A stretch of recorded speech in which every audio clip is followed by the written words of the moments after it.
To our school division superintendent, Dr. Perlita Cambalisa Basa. To our district supervisor, Mr. Rizalino L. Florita.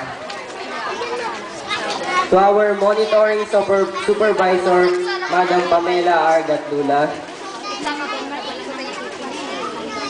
To our officer in charge in high school, Mrs. Esther T. Alumpe. To our head teacher 3 in elementary, Mrs. Yora B. Aligan. To our barangay captain, Honorable Delia De Dios. To our teachers, to our parents, my fellow graduates, guests, relatives, and friends, good morning. There may be times when we have to pass through a lot of weirdness and difficulties along the way to achieve our goals. 4 years ago, I was only a little boy whose knowledge about life is a little as a grain of wheat. I was only a little child whose mind was full of confusion that led me to ask questions to a certain extent, and there I sought a part of it. The life is a gift to be thankful of. I could even imagine myself when I entered the portals of this institution. How I act, the way I live and speak, that become the key on the development of my personalities as what you know me. Years have passed by. Long months of waiting expectantly, anxiously, and excitingly have been tracked down. Weeks and days have been counted on. After so many sleepless nights and prayer battles, finally, the moment has disembarked. The moment of our awaited commencement exercises, which proclaim us to be graduates of 2008. Graduates who learned us of knowledge from our experiences with each other's company. Experiences that molded each and every one of us, as it brings tears of joy and sadness, strength in every stride, courage to go on, and stronger hope for the future. Graduates who realize in our hearts the pain of growing up, the feeling of gain and loss, but yet grateful in becoming part of each other, giving us the confidence that we would able to march on. My fellow graduates, graduation is not something that happens to you.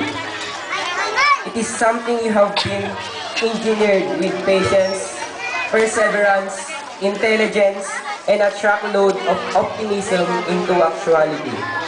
It again challenges us to continue our mission to form ourselves into the truth, to form passion for the truth, to sustain increasing discovery of the truth, and to stand for this truth, no matter what the cost. Today, we are claiming the prize that we've struggled for. We struggled for within 4 years of our stay in this institution to fulfill the dreams our parents and for ourselves to be worthy of. And now, although I find it very difficult, it's high time we beat each other fairly. To our officer in charge, Mrs. Esther T. Alumpe, who is always there for the goodness of all the students in this institution. I thank you, ma'am, for all your patience, understandings, and time to assure that we've got the quality education in our 4 years of formation in this institution. To our teachers, we owe you what we've learned today. Without you, I could not stand here with the other 39 fellow graduates that you've taught not only to become responsible citizens, but also in capping life's challenges as we journey the milestone of education. We want you to know that we've really learned a lot from you. although it may not be so much visible right now. We assure you that all your sufferings and sacrifices for us will never be forgotten. To my alma mater, I am proud of you. That within you, I discovered the gems of education and caused the growth of me physically, emotionally, socially, and spiritually to be a better being.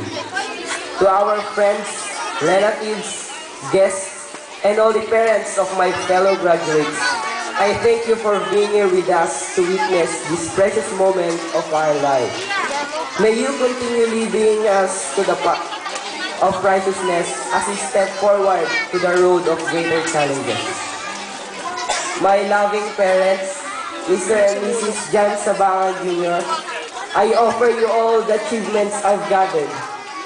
My words are not enough to express my gratitude in all you've done. In the sufferings and pains you've experienced for 16 years of growing me up. In all your support and understanding, in good and bad times for always being there. Daddy, Mommy, salamat po at mahal ko kayo. My fellow graduates, I thank you all for your presence. Presence that couldn't be replaced in our hearts. That without you, our community of batch 2007-2008 is not complete. Completion that led us in the essence of friendship and brotherhood. And now, on the assumption that we have filled our minds with wisdom and have strengthened our character with challenges, we must now prove our mettle in the real world, because after this day, each one of us will again search for our own destiny, but not as little boys and girls we used to be, but a well-equipped graduates with the weapons we need in order to survive. This institution believes in us. This is also the time when we reach an important intersection in our lives to make an equally important choice which way to take. It is the doorway that opens for us. The vast horizon toward a more complicated stage demanding one's courage, strength, and the resolve to face 1,000 tomorrows. My fellow graduates, always remember that success lies not in doing what others consider to be great, but what you consider to be right. Just struggle for the goodness, and I assure you that one day in time,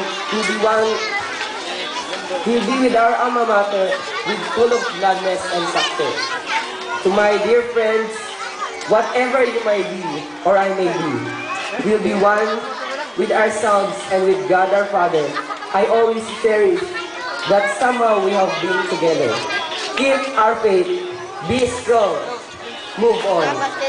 Once again, thank you and farewell.